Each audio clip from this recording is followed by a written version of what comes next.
Today's episode is brought to you by Mazars. SoundCartel.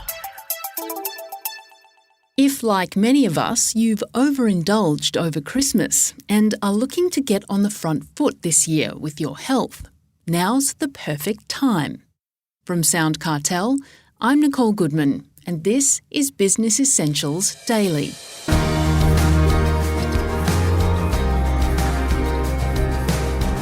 Perhaps you want to lose a few kilos, perhaps you're feeling sluggish, or perhaps you just want to make it to the top of the stairs without keeling over. Well, a good place to start is your diet, says practicing dietitian and CEO of Be Fit Food, Kate Save.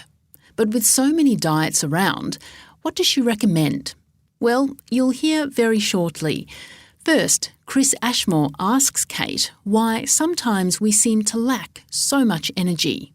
A lot of the time when you're lacking energy, it is honestly because of your habits. If we think about our lifestyles, there's lots of things that we can do that give us energy, and then there's lots of things that zap our energy. So a big energy zapper is stress. And secondly, not getting enough sleep. So they're really, really important for us. And things that give us energy are keeping well hydrated. So even being 1 or 2% dehydrated can reduce our energy levels by 5 to 10%. And of course, the food we eat, our nutrition. So it's really, really important that we make sure that we're eating the right sorts of foods every day. And it doesn't mean that you can't have a cheat meal here or there, but if we don't get the nutrients we need, we certainly can't feel energized. Well, you say that gut health is important, and that's a term that we're starting to get a bit more known. Why is gut health important? So gut health is really important because we're referring to our gut microbiome. So as human beings, bacterial cells outnumber our human cells 10 to 1. So more or less they say we're about 90% bacterial cells and only about 10% human cells. And if we were to look at the DNA in our body, all of the human DNA would actually fit in our big toe, and the rest of our body would be bacterial DNA.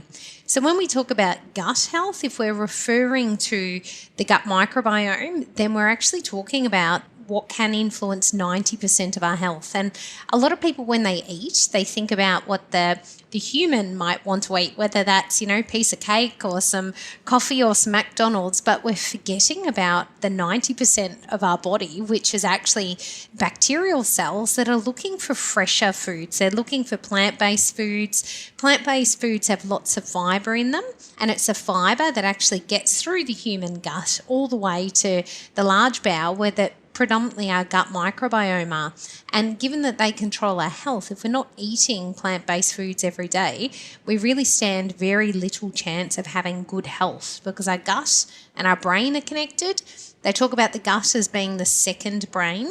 And if we don't nurture the gut, then we can't really honestly be that happy either because it affects the chemicals in our brain. And our gut is also responsible for about 90% of the serotonin we produce, which is our happy hormone, and around 60 to 70% of our immune system is also in our gut. So better food equals better gut health. Better gut health, better mental health, better physical health, all of those things. And overall, better nutrition because there's actually bacteria in our gut that are able to break down some of the fibres. They can look after our cells or the cells lining, particularly our intestines, and it can prevent certain types of bowel cancers. So there's lots of links for the protective effects of a good diet, and that's predominantly through the bacteria in our bodies producing these protective, byproducts of digesting this dietary fibre. And a lot of these bacteria can also produce different vitamins and minerals that are essential to our body as well. What are all these different diets we hear about? There's the keto diet, the 5-2 diet, low-carb diet, fast 500 diet. What are they? So a lot of the diets out there are really talking about what to exclude from the diet rather than what to include. So I tend to take a really different approach to nutrition overall and what to eat. So for me, it's about what you need to put in first and then nothing else matters. So as long as the majority of your diet is your plant-based food, so we're talking veggies, salads, a few tablespoons of your whole grains, whether that's brown rice or quinoa or wholemeal pasta, whole grain breads and cereals, or nuts and seeds, legumes, tinned beans, all of those things. And then the other 10% or even 20% can be all of your lean proteins and anything else that you want to eat, but your body doesn't necessarily need some of those extra foods. So a lot of what our body needs will come from the plant-based foods, and then of course some good proteins as well. So some of the proteins will come from whether it's meat, chicken, fish, or it could be some of the legumes and beans, lentils, tofu, dairy products, or even dairy alternatives as well. And what's the Mediterranean diet, and how's that different to the typical Western diet?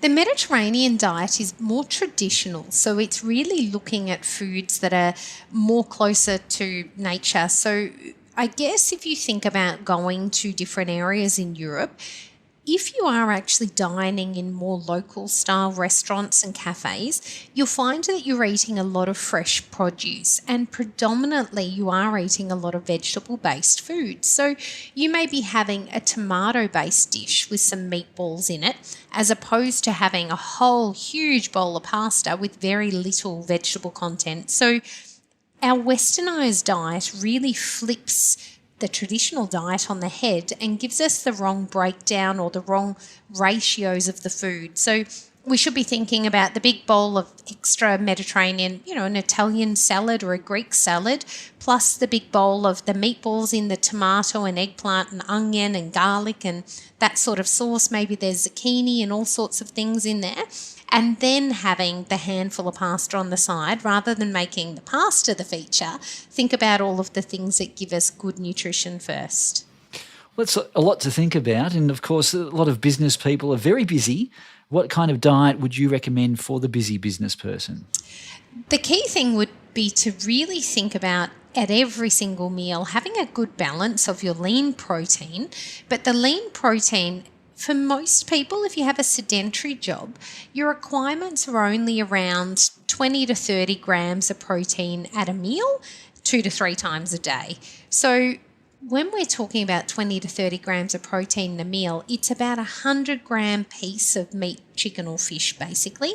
Or we might be talking about, 3 to 4 egg whites or 3 to 4 whole eggs. But at the end of the day, the focus should be on what you're having with that protein. So quick and easy things, particularly for someone who's busy and working, is often going to the frozen section and getting your frozen vegetables. That if you're too time poor to buy the fresh stuff, chop it up, prepare it and cook it, the frozen vegetables, a lot of you may know that they actually have higher nutrition content because they're snap frozen closer to the time of picking, and then you're only reheating them once you're ready to eat them, rather than them sitting in storage for weeks, or we've even heard months on end.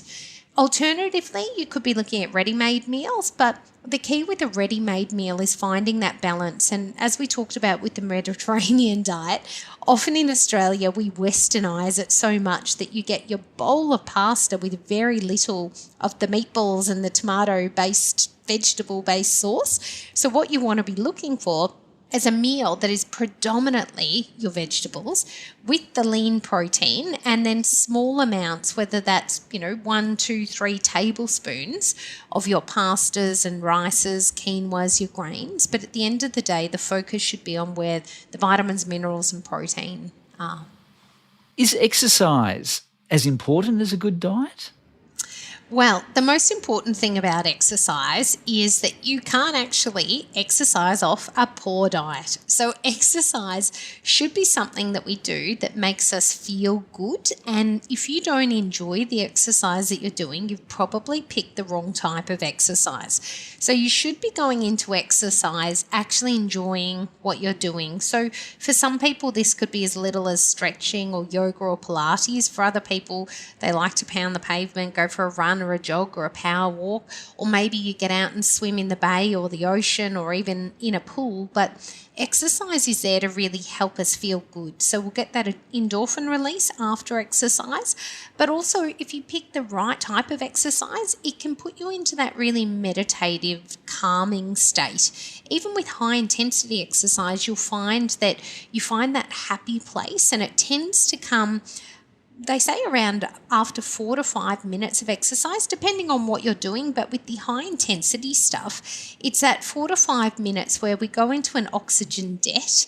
So we're breathing out and breathing in, and we can't really catch up, and then all of a sudden we catch up again, and you go into that sort of trance-like state where you feel better during the exercise. So sometimes it's the first 5 minutes that is the hardest, and that's really when the body's warming up as well. So I think once the warm-up's out the way, you're comfortable with your body temperature, no matter what activity you're doing, it starts to feel better after that. So my tip with exercise is just try and get through the first 5 minutes. Don't commit to doing a long session because you'll never get started.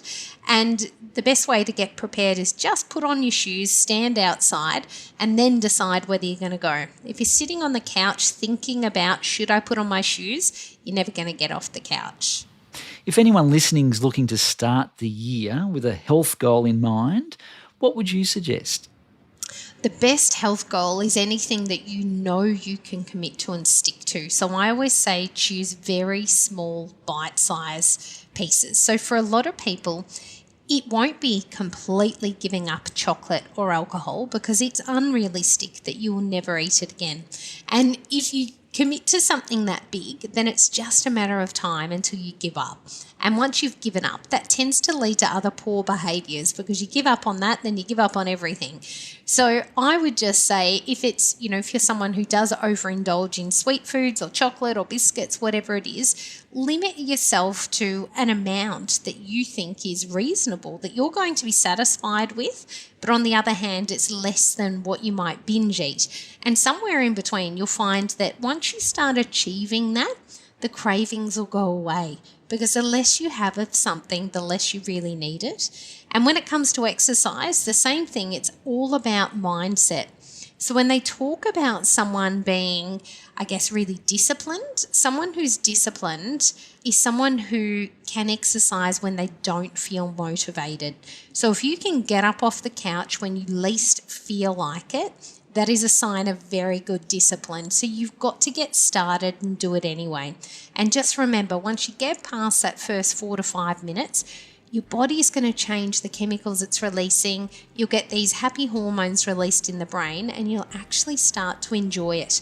And then the side effect of that is, generally after an exercise session, you're more likely to feel like eating good foods and taking care of yourself. So it has this effect over your whole day, like a halo, that you have a better day when you exercise, and you even sleep better at the end of the night as well. That was Be Fit Food CEO Kate Save.